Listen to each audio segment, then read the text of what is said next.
میں آپ کی اجازت سے چند جملے صادقین کے بارے میں کہنا چاہوں گا جو میری نظر میں صادقین کا جو مقام ہے، صادقین جس پیڈسٹل پر ہیں، جہاں میری نظر میں وہاں پہنچنا یعنی بہت کار دارد ہے، اور پھر میں وجہ بیان کرنا چاہوں گا کہ کس وجہ سے میں یہ سوچتا ہوں۔ تو آپ اس طرح دیکھیں کہ سوشل میڈیا، کمپیوٹر، ٹیلی ویژن کی زمانے سے پہلے 1960s میں جبکہ خبریں بہت ہی سست رفتار سے سفر کرتی تھیں، اس زمانے میں صادقین کی پہچان 5 بر اعظموں پر، آسٹریلیا، ایشیا، افریقہ، یورپ اور امریکہ، اور اگر امریکہ میں پہچان ہے تو نیو یارک ٹائمز جو کہ یہاں کا موسٹ انفلوئنشل اخبار ہے، اس میں صادقین کے کام کے حوالے سے تجزیہ۔ اب کتنے پاکستانی ہیں جو یہ کلیم کر سکیں کہ ان کے کام کے بارے میں نیو یارک ٹائمز میں 1960s میں تجزیہ آیا ہو؟ یہی چیز واشنگٹن پوسٹ میں، یہی چیز لا فیگارو اور لمانڈ جو کہ فرانس کے چوٹی کے اخبارات ہیں، اس میں صادقین کے کام پر تجزیے۔ حکومت پاکستان نے صادقین کے نام سے 3 انسٹیٹیوشنز کراچی، لاہور اور اسلام آباد میں قائم کیے، اور کیونکہ آرٹسٹ تھے تو جو انسٹیٹیوشنز ہیں وہ آرٹ گیلریز تھیں اور کمرشل نہیں تھیں، وہ میوزیم کی طرح تھیں جہاں صادقین کا کام مستقل طور پر آن ڈسپلے۔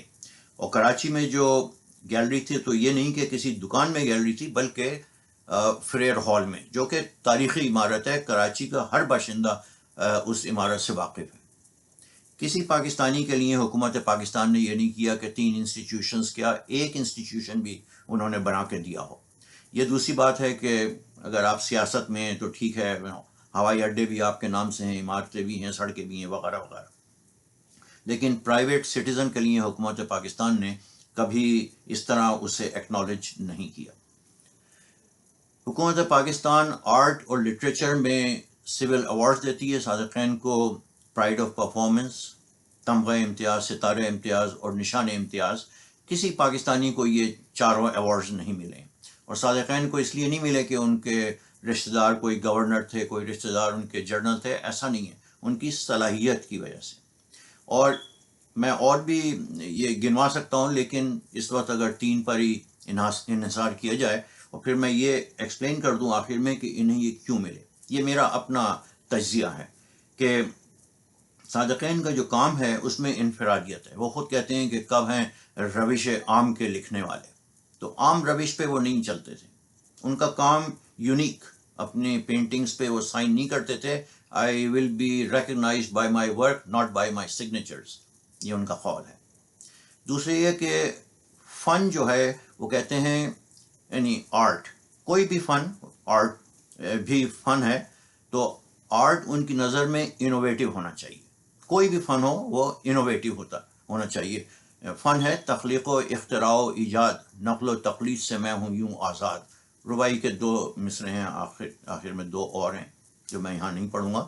تو وہ یہ کہتے ہیں کہ آرٹ اس وقت ہوتا ہے جب وہ انوویٹو ہو، ورنہ وہ کرافٹ ہو جاتا ہے، جو کہ آپ کرافٹ کو آپ سیکھ سکتے ہیں، خود ہی سیکھ سکتے ہیں، کسی سے اپرینٹسشپ میں سیکھ سکتے ہیں، وغیرہ وغیرہ۔ تیسرا یہ کہ صادقین کا جو کام ہے وہ ڈپلیکیٹ بھی کوئی نہیں کر سکتا۔ صادقین کا کام کوئی ڈپلیکیٹ بھی نہیں کر سکتا، اور میں ایک مثال دوں گا کہ لاہور میوزیم کی جو چھت ہے انٹری کی، وہ ہے 95 فیٹ وائڈ اور 30 فٹ چوڑی۔ وہ صادقین نے جولائی، اگست، ستمبر 1973 میں 3 مہینے میں وہ تیار کی تھی، from concept to hanging on the ceiling. اور چند سال پہلے اس کی حالت خراب ہوئی کیونکہ وہاں کا موسم گرمی بھی ہے اور بارشیں بھی ہیں اور ریتا بھی ہے، وغیرہ وغیرہ، تو رنگ اڑ گیا، کینوس پھٹنے لگا، تو اس کو اتارا اور اس کا ریسٹوریشن کا کام شروع ہوا۔ آرٹسٹوں کی ٹریننگ ہوئی باقاعدہ بیرونی ممالک میں، اور اس کی ریسٹوریشن شروع ہوئی۔ اور 6 سال کے بعد جب میں نے افضال صاحب سے، جو کہ لیڈ آرٹسٹ تھے، ان سے دریافت کیا کہ 6 سال گزر گئے، کتنا اور عرصہ لگے گا، تو انہوں نے کہا کم از کم 4 سال اور لگیں گے۔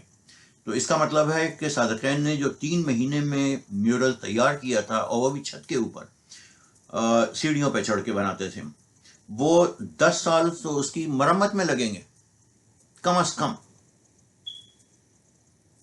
تو یہ صادقین کا مقام ہے کہ ان کا کام عام روی سے ہٹ کر ہے، اختراعی ہے، انوویٹو ہے، اور اسے کوئی ڈپلیکیٹ بھی نہیں کر سکتا. اور جس طرح کہتے ہیں کہ آرٹ اور لٹریچر جو ہے، کلچر جو ہے، وہ ایک ملک کی نشانی ہوتا ہے. اور صادقین، یہ میں نے خود لکھا ہے کہ Sadequain was the finest ambassador of nations identity. 23 مارچ 14 اگست کے جو اہم دن ہوتے ہیں پاکستانی تاریخ کے حساب سے، پاکستانی ایمبیسیز 1970s میں صادقین کی زندگی میں جب ڈگنیٹریز آتے تھے ان کو صادقین کی ڈاکیومنٹریز دکھاتے تھے. صادقین کا یہ مقام تھا. تو اب اس مقام کو، جو کہ ان کے انتقال کے بعد 2004-2005 مجھے ایسا اندازہ ہوا کہ یعنی آرٹ کے اسٹوڈنٹس بھی صادقین کے نام سے واقف نہیں تھے. نام جانتے تھے لیکن ان کے کام سے واقف نہیں تھے. تو اب ہماری صادقین فاؤنڈیشن کی یہ کوشش ہے کہ ان کے نام کو ریوائیو کیا جائے، ان کے کام کو ریسرک کیا جائے. ہم 25 کتابیں لکھ چکے ہیں، ان کے اوپر سیمینارز وغیرہ کرتے ہیں، ایگزیبیشنز کرتے ہیں. ابھی ایک ڈاکیومنٹری بنائی ہے جو میں خود لا کر دکھانا چاہ رہا تھا، لیکن اس بار ظاہر ہے اس کا موقع نہیں ہوگا، لیکن آئندہ کا بھی صحیح. تو میں آخر میں پھر آپ سب کا شکریہ ادا کروں گا، اور امید ہے کہ آپ کو آج کا پروگرام پسند آئے گا. شکریہ بہت بہت.